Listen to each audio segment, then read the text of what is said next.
What's good, YouTube? It's your boy Andre King coming at you today, and some of you may know, but I've always had kind of an affinity or a penchant for Meraki. I just think that they make it super easy to just manage, maintain, and just get a network up and running, especially, one with access points and you can kind of start feeling a little bit too safe with a lot of the auto RF type of settings and configurations. But just the sleekness of the Meraki dashboard, I think they've done a pretty good job over the years relative. But one feature or one functionality that I've always thought was missing was the ability to kind of just export like all of the configs. Like if we had a physical or even a virtual Cisco, Fortinet, Palo Alto, whatever device, you can just export the config in some kind of way. And, whether you had a use case of a catastrophe or wanting to stand it up or copy a network settings, etc. They just make it pretty easy to do it. But really, other than using like, some third party company or something that you'd have to pay to be able to, roll back to a certain version or just recover, all of the configs if everything within the organization was lost. There's no real native easy way to do it. But of course, because it's heavily predicated on APIs, I always knew that with scripting that you could kind of pull most of the feats off. And so that's what today's video is really all about. And sorry for the long intro, but we, of course, leverage AI to kind of just speed it up in this V1 type of version. Just wanted to really see what it really looked like and learn a little bit about, for example, will the secrets be plain text or will they be hidden? And hint, I thought they wouldn't export them, but honestly, the secrets for like the SSID exported in plain text. So, it's one thing to be aware of. But without further ado, let's go ahead and take a look here real quick. We've got this Python script up, and you can see here from the different libraries that we wanted to import. One of them, of course, is GetPass, so that you can see right here on line number 8. We're basically wanting to the terminal, to the console, to the user, not show that API key, kind of like the form of authentication here, to anyone that's shoulder surfing or anything like that. Of course, this is one of the first steps as well. If you run Python and whatever you name the file, you may need to go ahead and just manually pip install this Meraki here. That's what we had to do, and it was pretty sweet, pretty simple. But other than that, we've got comments here, and within each functions, this is the one where if it's not a valid API key, it will, I don't know if the correct phrase is like soft exit, but basically terminate the script, and it will just prompt you back at the terminal. But anything else underneath it, if it were to error, you can see that we've got basically our exceptions written here throughout to just basically to be able to go ahead and to just continue with the rest of it. But coming all the way down to the bottom, this is where you can see the function print sanity report.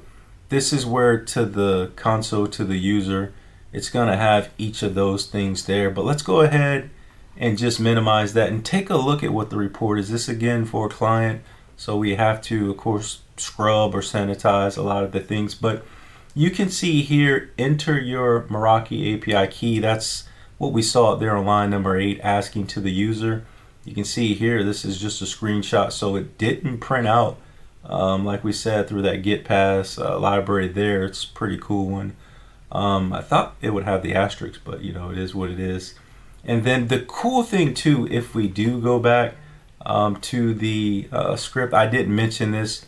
If you were to control F here and do the P's, the put, the post, the patch, it's kind of always leery of, are we going to affect a production environment?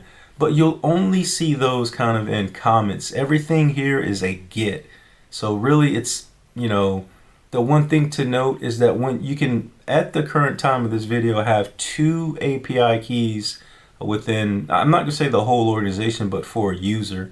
So when you're logged in, if my my email address or whatever, Andre King. I have two API keys, and of course it's going to inherit the rights, from an authorization standpoint. So if I'm an administrator, it'll have the ability to read or write. If I'm an observer, then that role, then it's of course just read only. So keep that in mind as well. But coming back here, we can see that it started at high level with the network, the high level, the organization. Then it started pulling these things and not really spitting all of what it's doing out. It did log that, which we'll see here, output, of course, that JSON file at the end. But like these little icons, little, not to say SSID, but the Wi-Fi signal strength there, because it's pulling the different access points. We see 8 here. And then, of course, the switches there, which there are 4.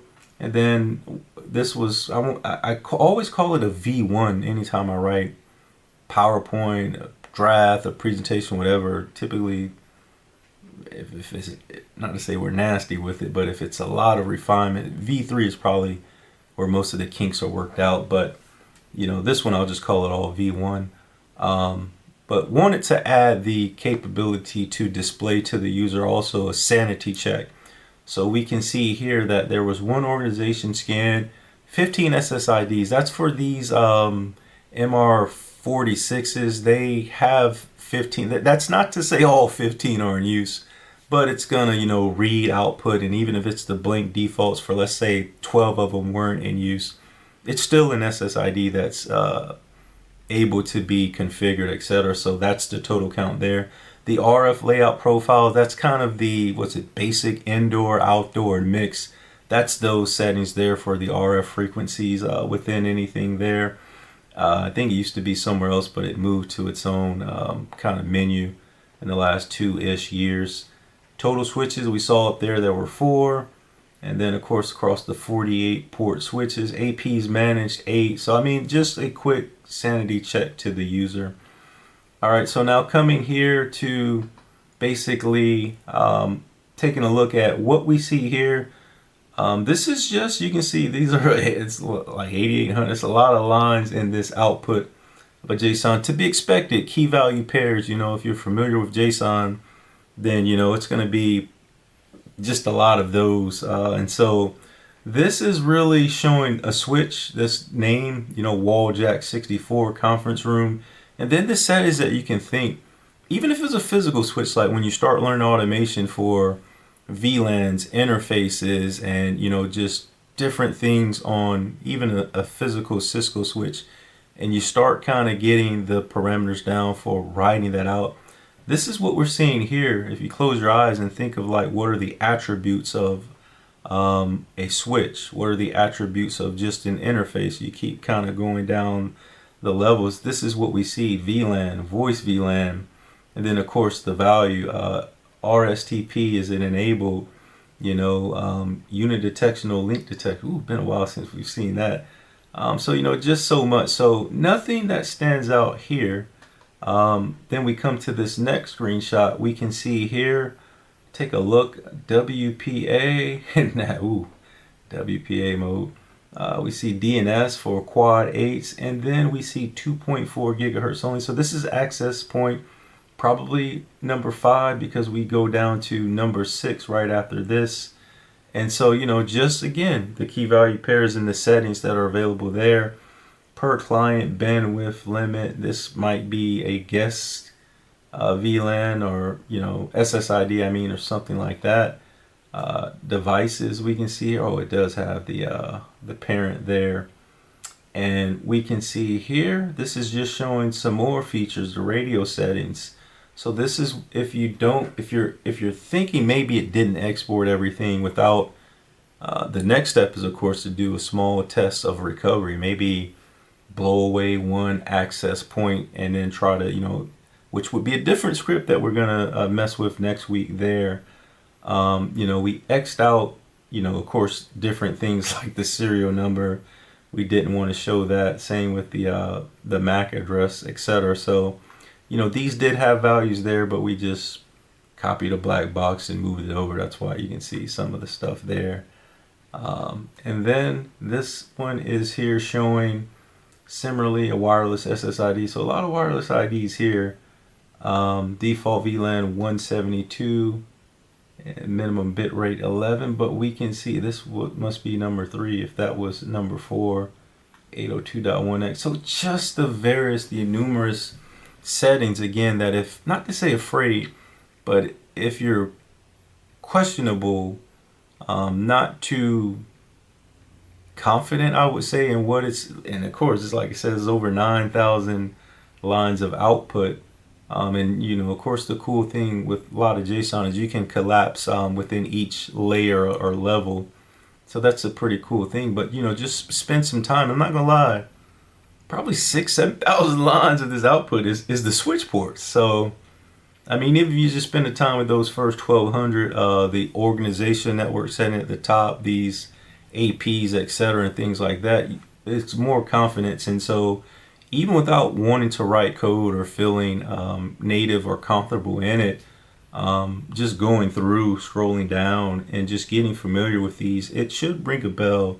But like I said, it's cool to just take a problem or a I wonder, especially with the speed and the, I won't say awesomeness, but as a tool to leverage, AI to just accelerate some of this with having that foundational understanding so that you can recognize if it's sending you way over here. I think is a thing that I'm starting to do and leverage here lately.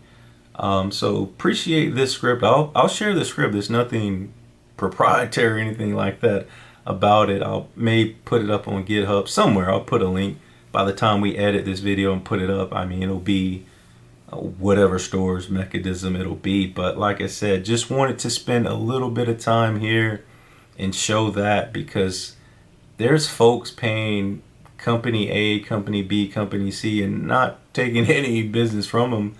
But if you got a small organization, like, it's subjective maybe, but I mean, for the number of users, but this office might probably have 10 people that go in the office, and maybe different events throughout the year, 8 access points, 4 switches. I'm not going to really speak about, their utilization and things like that, but you can get a sense of that by looking at the statistics and metrics. And so to have them maybe, like I said, leverage a third-party tool that does add that capability. Like Okta is another offering that doesn't really have a real easy native way to just export it without leveraging something like that as well. If there was catastrophe and the whole org within Meraki dashboard got blown away, there's not really a quick way to recover. There's, maybe if you accidentally yesterday an administrator, I don't know, blew away these switch ports, these VLANs, etc. I mean, there's no way to roll back into time. So these are some of the offerings, leveraging API, of course, leveraging storage. I mean, leveraging every 5-10 minutes snapshots, etc.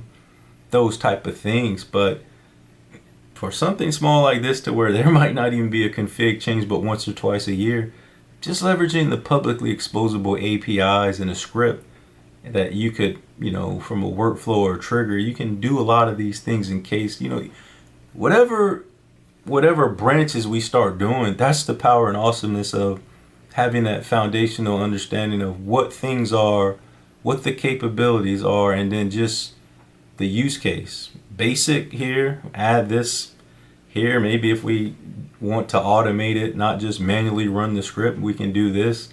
Maybe if there is a change, we want to add this there as well, pipeline or something like. So, I mean, it's just pretty cool the more you start learning, and not to say test yourself, but stepping outside that box. And like I said, this is, I like to admit it when I do. This, we don't, on this channel, we haven't really leveraged AI a lot, but we did leverage AI to quickly try to come up with this script. And like I said, I think it worked kind of like a charm. So I'm just talking in circles now, but I think, but I hope you found some value in this one. Definitely drop me a comment down below in the chat if this makes sense. Apologies for having to use static and not showing it, but maybe we'll get some Meraki gear. Maybe Cisco Meraki will be nice to send us some stuff, And even here at the house, we'll deploy a small network and just show or demonstrate this live. If not, maybe we'll just purchase a switch and an AP or something in the dashboard to show it and to really demonstrate the recovery part. For a client or something like that, they might say, nah, get out of here. But like I said, thank you all so much for rocking in here with us as we go through these changes. Back really committing to the foundational and the roots of what most of you out there, I know we pivoted a little bit towards the pen testing and things like that, but we'll, for the most part, discuss it every now and then. But I got to get back to the network security, firewall, and things like that that most of you are here for. We looked at our metrics and looked at our comments, and we kind of see where that's taking us. So won't apologize for it. It's my life. It's the decisions and pivots, but sometimes do have to go back to. There's new supporters too, but go back to kind of what got us to where we are. So ever evolving, ever changing, but like I said, I've heard most of you loud and clear. So again, until next time, stay safe, take care of yourselves, peace.